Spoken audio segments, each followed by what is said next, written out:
Narito na ang mga pinakamalalaking balita sa One North Central Luzon ngayong Biyernes.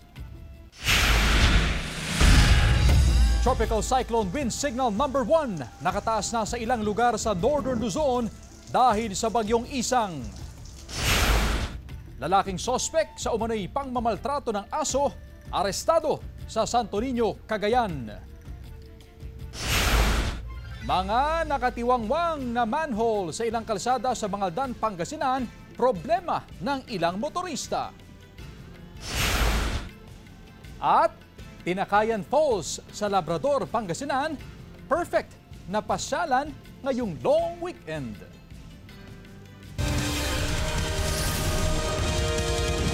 Ito ang GMA Regional TV, One North Central Luzon. Magandang hapon, ako si Chris Zuniga.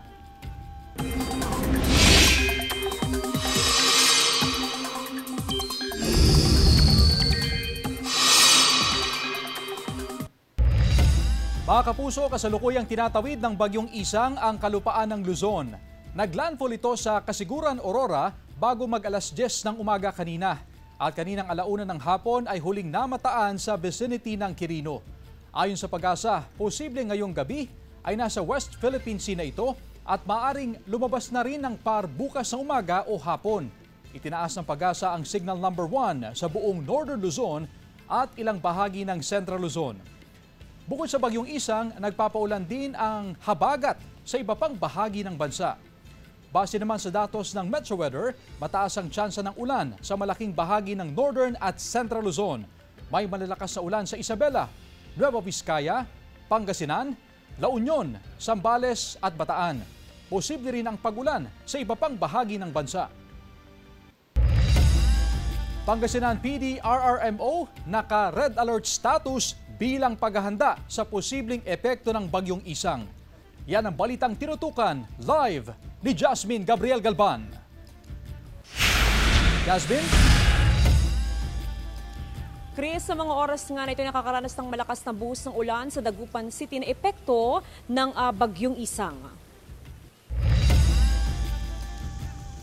Naranasan ng malakas na ulan sa ilang bahagi ng Pangasinan kaninang umaga. Sa barangay Kayanga sa bayan ng San Fabian, nakaalerto ang mga residenteng nakatira sa gilid ng Wood River. Pinangangambahan nila ang pag-apaw ng ilog na posibleng magdulot ng pagbaha. Handa naman daw silang lumikas kung kinakailangan. Opo, matas po. Pero po doon sa side namin po, ang tubig po doon, nung last na bumaha po, hanggang po dito sa amin. Tapos hindi ko lang po dito alam, hanggang dito po yung tubig. So maingat po, ma'am? Opo, maingat po naman po talaga. Umuulan na, mama, nakabantay na kayo? Opo, nakabantay mo na po kami dito sa may tabi ng ilog. Alas 10 kaninang umaga, nang itaas sa red alert ang status ng PD-RRMO sa Pangasinan. Inirekomenda ng PD-RRMO ang preemptive evacuation, lalo na sa mga residenteng nakatira sa gilid ng mga river system sa probinsya. As of 1 p.m., nasa below hanggang normal level ang antas ng tubig sa Sinukalan, Bod at Agno River. Nasa above normal level ang Marusay Sinukalan sa Kalasyaw at Pantal River sa Dagupan City. Pinapaalalahanan natin ang ating mga kababayan na sumunod sa otoridad. Kung kailangan mag-preemptive evacuate dahil nga sa posibleng banta ng pagulan ay gawin na nila. Kabuang 826 na mga barangay ang flood at landslide prone sa Region 1. Nakahanda ng iba't ibang LGU sakaling kailanganin magsagawa ng mga rescue operation. Identified naman po lahat, and with this, nag-join naman po yung ating mga local disaster risk reduction and management offices na naabisuhan naman sila to reiterate yung mga nasabing lugar na pagsabihan po na sila ay kasama doon sa identified or sa list ng mga pwedeng daanan ng pagbaha at saka mga pwedeng magkaroon ng landslide. Dahil sa nararanasang sama ng panahon, sinuspende ng lokal na pamahalaan ng San Jacinto sa Pangasinan ng klase sa lahat ng antas ng pampubliko at pribadong paaralan ngayong hapon upang matiyak ang kaligtasan ng mga learner. Nagdeklara rin ng class suspension sa lahat ng antas ng paaralan sa Dagupan City ngayong hapon. Sa social media post naman ng Pangasinan PD-RRMO, alinsunod sa Executive Order No. 66 at DepEd Memorandum No. 22, otomatikong kanselado ang klase sa kindergarten sa lahat ng pampublikong paaralan, habang ang desisyon sa mga pribadong paaralan ay nakabatay sa kanilang diskresyon. Chris, ayon sa Pag-asa, simula mamayang gabi hanggang bukas ng madaling araw ay asahan daw ang moderate to heavy na pag-uulan na epekto nga ng bagyong Isang. Samantala, simula kaninang umaga ay tuloy-tuloy ang ginagawang pag-iikot ng CDRRMO para i-monitor ang sitwasyon ng mga residente, partikular yung mga nakatira sa island barangay. Samantala, mahigpit na ipinagbabawal ang pagpalaot ng mga mangingisda. Chris?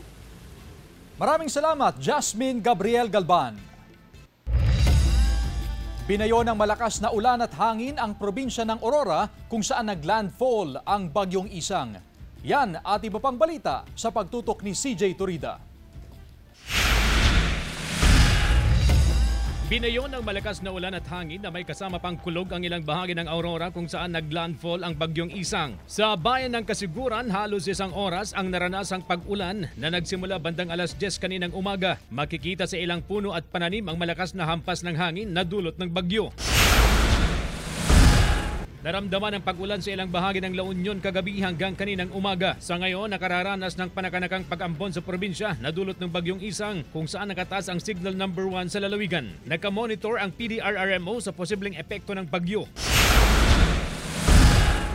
Naranasan ng maulan na panahon sa Cabanatuan City sa Nueva Ecija ngayong araw. Kahapon pa raw naranasan ng pabugso-bugsong pag-ulan sa probinsya. Dulot ng LPA na ngayon isa ng bagyo. Nakataas ang signal number 1 sa Northern Nueva Ecija.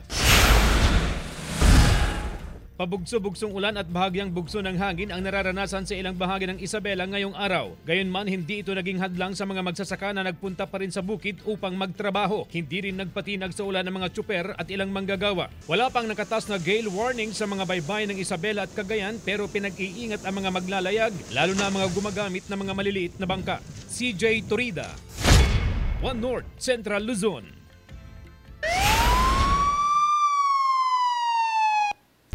Bagong silang na sanggol inabandona sa tambakan ng basura sa Reyna Mercedes, Isabela.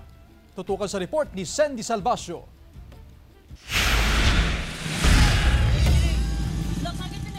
Nagkagulo ang ilang residente sa Purukuan, Barangay Dangan, Reyna Mercedes, Isabela matapos may makitang bagong silang na sanggol sa tambakan ng basura sa lugar. Naglalakad daw ang isang residente sa kalsada nang makarinig ng iyak ng sanggol mula sa basurahan. Pasado alas 12 ng tanghali noong Miyerkules. Agad niyang ipinaalam sa mga otoridad na mabilis ding rumisponde sa lugar. Kasama ang PNPWCPD ng Reyna Mercedes, MSWD at RHU, agad sinuri ang lalaking sanggol. Nakita sa tabi ng sanggol ang placenta na nakalagay sa supot. Inoobserbahan ng RHU ang kondisyon ng sanggol at ipasasakamay sa MSWD para sa pangangalaga hanggat hindi pa natutukoy ang kanyang ina. Sa ngayon, kasalukuyan pa rin yung pagkakalap ng information ng Reyna Mercedes. Nagtungo din po sila sa mga pinakamalapit na ospital upang alamin kung mayroong mga naka-admit na rito na mga bagong panganak. Sandy Salvacio, One North, Central Luzon. Mga nakatiwangwang na manhole sa ilang kalsada sa Mangaldan, Pangasinan, problema ng ilang motorista. Naritong report.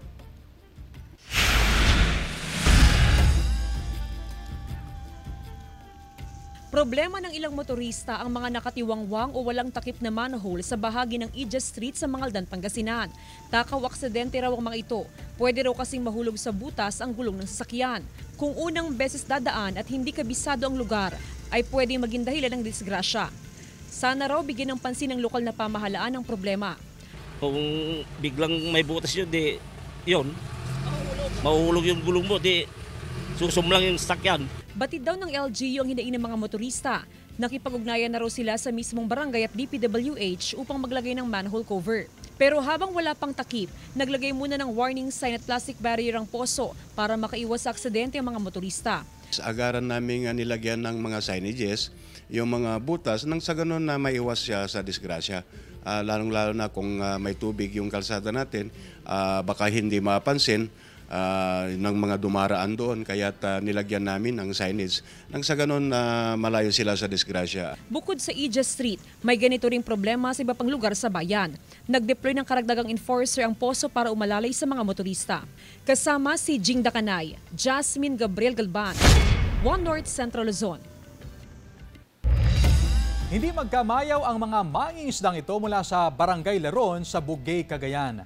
Paano ba naman kasi umabot lang naman ang halos 1,000 kilo ng tuwel at espada ang kanilang nalambat sa pangingisda noong Martes. Nasa 15 banyera ang kanilang huli, kaya labis ang tuwa ng mga mangingisda sa nalambat na biyaya.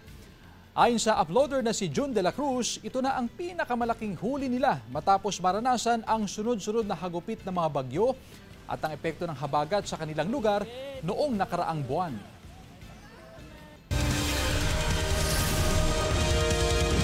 Ito ang GMA Regional TV 1 North Central Luzon.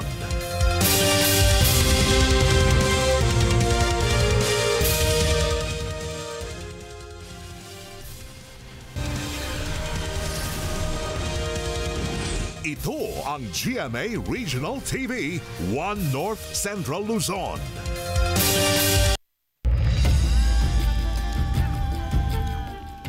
Presyo ng mantika, galunggong at mga sangkap tumaas sa ilang palengke sa Dagupan City. Alamin sa report.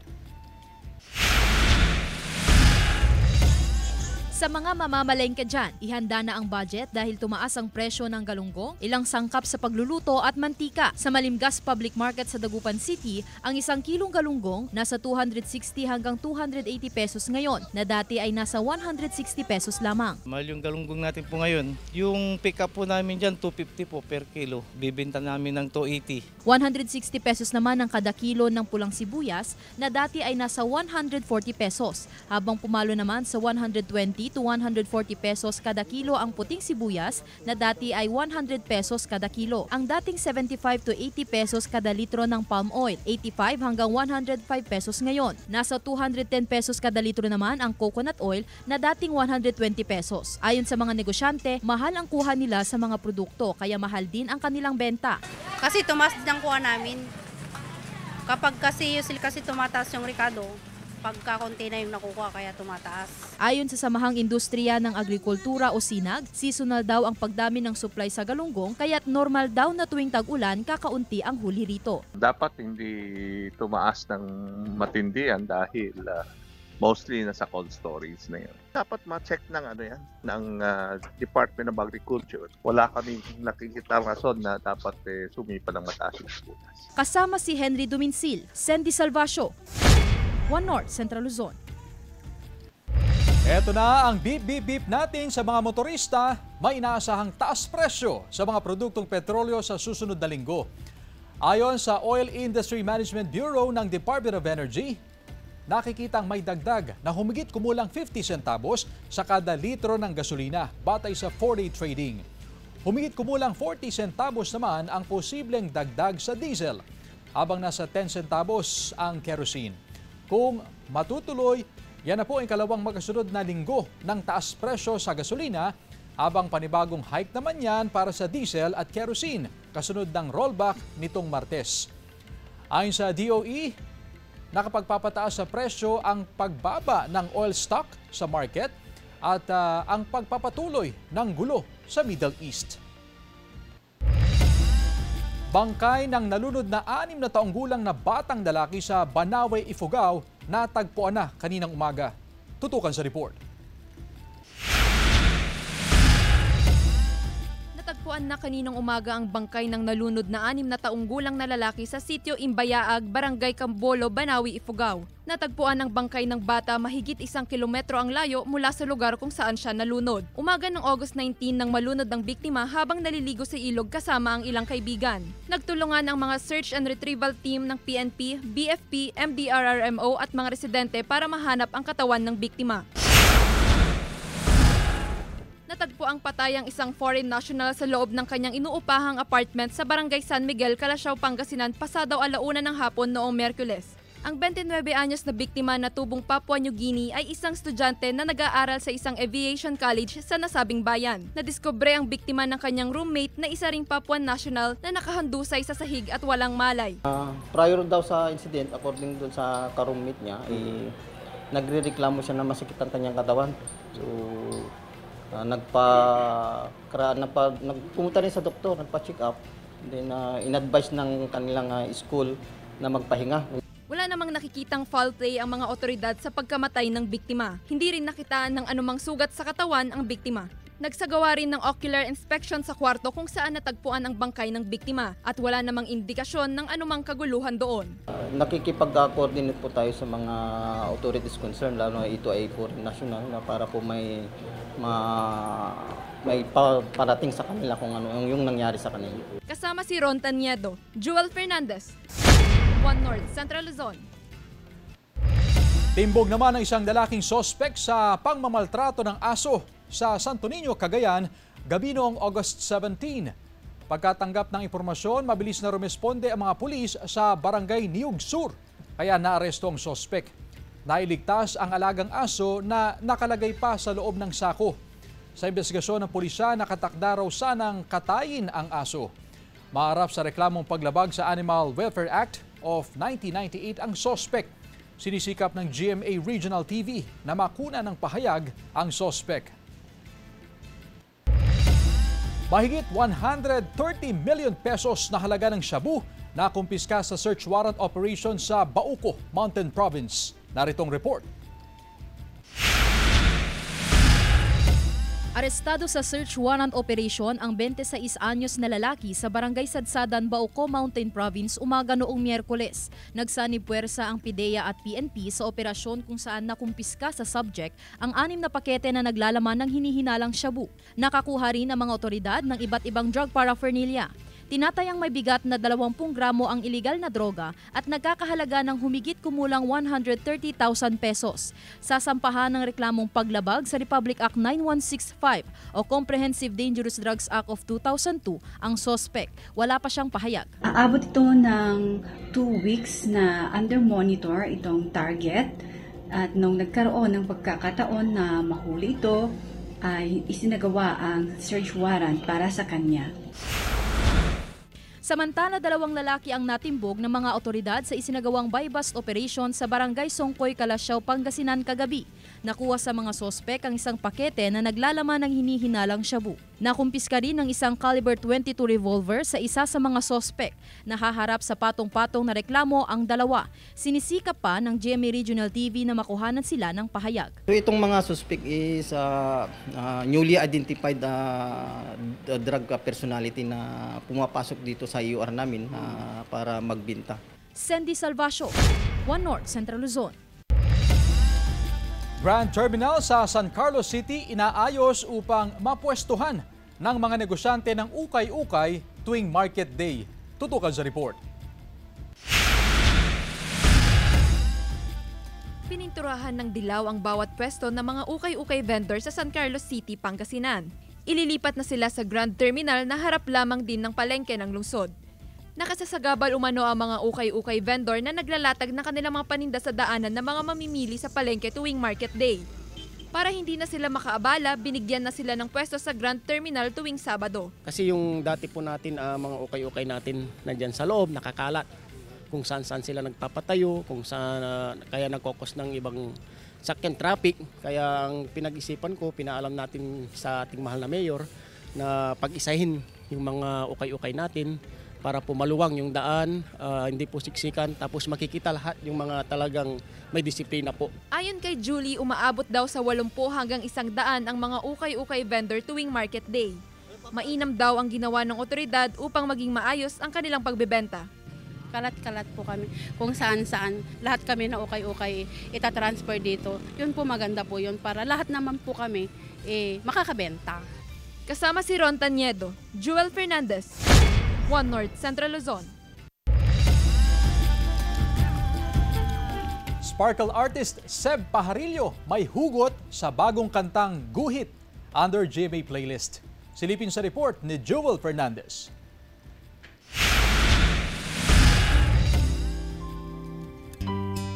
Kung ang pagmamahal ay natapos na, maiiwan na nga lang ba ang magagandang alaala ng pag-ibig?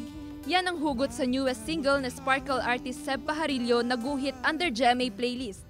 Guhit is a very, very sad song. So this song revolves around acceptance. No? Na parang tinatanggap mo na kung ano man yung nangyari sa inyong dalawa, sa inyong dalawang partner nyo, is tinatanggap mo na kahit gusto mo pang paglaban, pero alam mong pusa na lang talaga siyang magsisync. Ganun. So ina-accept mo na lang tinatandaan mo na lang talaga yung mga memories that you both had together. Tiyak na marami umano makaka-relate sa kantang Guhit. Dagdag pa ni Seb na sa pamamagitan ng kanta ay maipaparamdam ng isang tao na natapos man ang relasyon ay hindi naman makakalimutan ang mga alaalang naiwan. Likha kong obra, tinatangi-tangi noon hanggang sa pagtanda. Available na ang Guhit sa lahat ng digital music platforms worldwide. Mga kapuso, hopefully po ma-stream and ma-download niyo pa rin po ang kanta kong Guhit on all streaming platforms na po yan. Release na po siya. And tama-tama kasi bare months na, lumalamig. Masarap mag-relapse, masarap mag-senti. Ayan na, no? Ayan na, mafe-feel na natin yung, yung kanta. Joel Fernandez, One North, Central Luzon.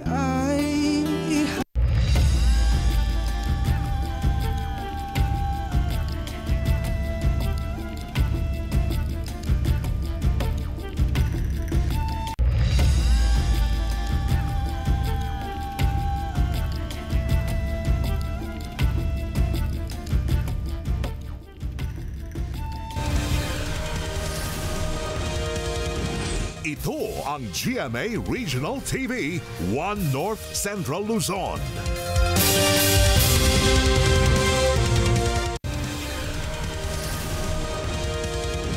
Ito ang GMA Regional TV, One North Central Luzon.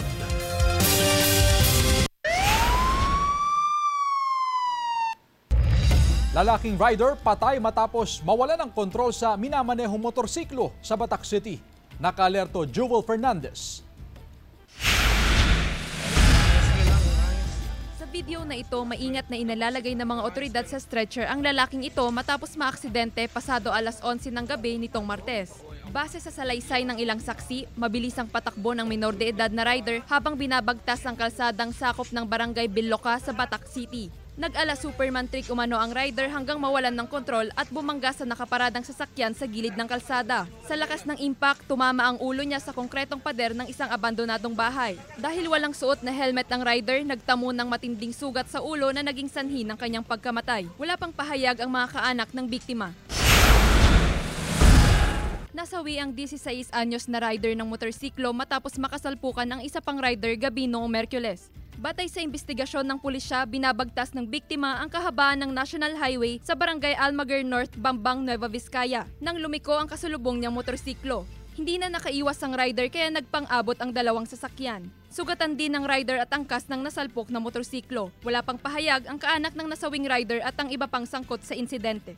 Joel Fernandez, One North, Central Luzon. Nasabat ng Bureau of Customs, Port of Clark ang mahigit sa 8.2 million pesos na halaga ng vape mula sa China.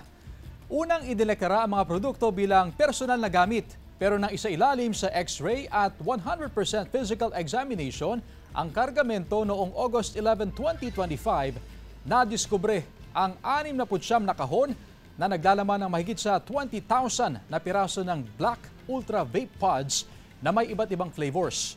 August 12, 2025, naglabas ng warrant of seizure and detention laban sa shipment dahil sa paglabag sa Customs Modernization and Tariff Act, kaugnay ng regulasyon ng Department of Trade and Industry. Kasunod nito, sa isang operasyon noong August 14, inaresto ng DOC, PNP CIDG at CIIS ang tumanggap ng shipment sa Quiapo, Maynila. Sa panguna ng Bureau of Customs, patuloy ang laban kontra smuggling alinsunod sa direktiba ni Pangulong Ferdinand Marcos Jr. para sa ligtas at tapat na kalakalan sa bansa. Samantala, kinilala si Cadet First Class Gidson Domingo bilang kauna-unahang Pinoy cadet na nakatanggap ng Star Cadet Award mula sa KMA o Korea Military Academy. Ang Star Cadet Award ay isa sa pinaka-prestiyosong pagkilala sa mga kadeteng may natatanging kakayahan gaya ng pinakamataas na academic intelligence, summer training performance, at outstanding physical fitness. Kinukonsiderang katumbas nito ang Starman Award ng Philippine Military Academy. Ang pagkilala sa dedikasyon ni Domingo ng Korea Military Academy ay sumisimbolo raw ng pagtitiwala, respeto at magandang diplomasyang pakitungo sa pagitan ng Armed Forces of the Philippines, at ng The Republic of Korea Army. Refleksyon din daw ito ng lumalalim na ugnayan ng dalawang nasyon na nabuo at pinagtibay ng mga nagdaang samahan. Si Cadet Domingo ay tubong Kabakan, North Cotabato. Naipadala siya sa Korea Military Academy noong February 26, 2021 sa ilalim ng PMA's Foreign Pre-Commissioning Training Institution Service Program.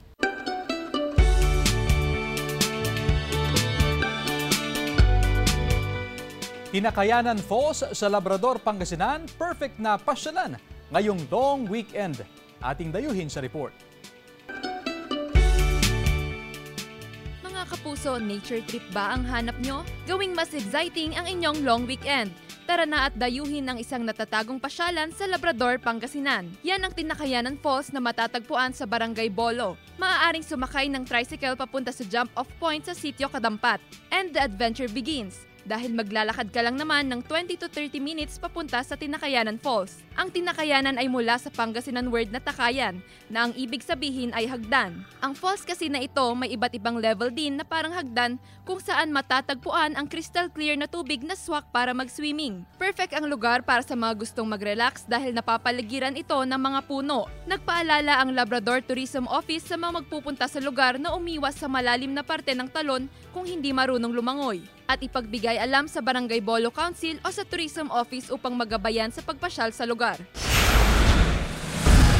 Hindi lang yan ang maaaring puntahan sa Barangay Bolo, Labrador, Pangasinan. Sa bahagi naman ng Sitio Apalang, isang irigasyon ang dinarayo dahil sa napakalinis at malamig na tubig nito. Perfect din ang lugar para sa mga gustong magpiknik kasama ang mga bata. Pakiusap lamang sa mga mamamasyal na iuwi o itapon sa tamang lugar ang mga basura. Joel Fernandez, One North Central Luzon.